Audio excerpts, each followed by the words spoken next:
Ve sportovní hale Lanškrouské střední odborné školy a středního odborného učiliště to bzučelo jako ve včelím úlu. 22. Kaliber Cup přilákal budoucí kadeřnice, kosmetičky či vizážistky. Přijeli z Polska, přijeli ze Slovenska a jinak z celé České republiky a celkem tady soutěží 59 soutěžících.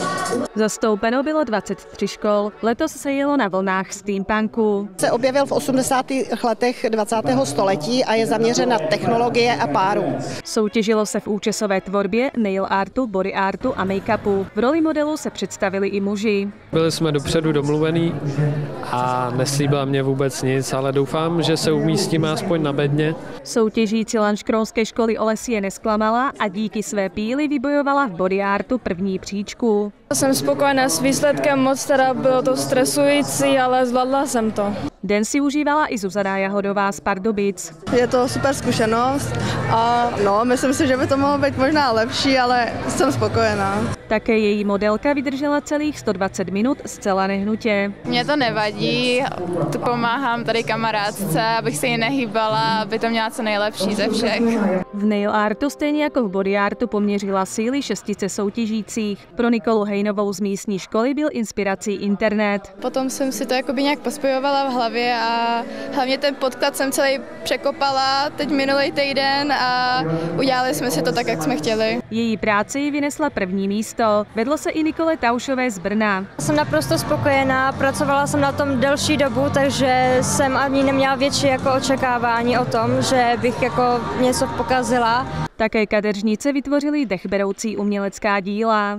Spokojená som, že ta tréma je tu obrovská, prostě ten stres a ta hudba, všetko prostě je to úplně jiné, jako jsme si trénovali.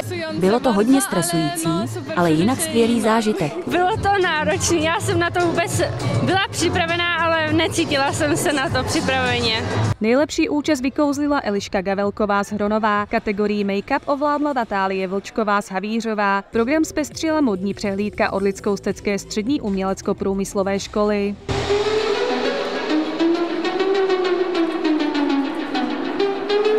Zajímalo nás, jestli by si pozvaní hosté troufli na změnu vizáže. Vzhledem k tomu, že téma je letos lehce punkové, tak by se to asi nabízelo, ale nedostal jsem nabídku od nikoho, kdo by tu odvahu měl. Já jsem názoru, že v mým věku na tělo patří už jenom strojení, takže děkuju, ale ne. To, co mám na hlavě, je úplně optimální i pro kadeřnici, protože nad tím nestráví moc času a potřebuje v podstatě kartáček a hadřík. Místní duchovní měl pocit, že je soutěž genderově nevyvážená. Velmi populární jsou barby z shopy, takže já si myslím, že konečně pořadatelé přijdou na to, že existují a chodí po této planetě tady ještě muži a příští rok pro nás chlapy, pro naše vousy a pro naše vlasy něco udělají. To, jestli bude tato prosba vyslyšena, se teprve uvidí. Ráda bych vás pozvala na 13. února roku 2025 a bude to v rytmu swingu. Z 80. se tak přeneseme do éry swingu, počátky kterého se datují do přelomu 20. a 30. let minulého století.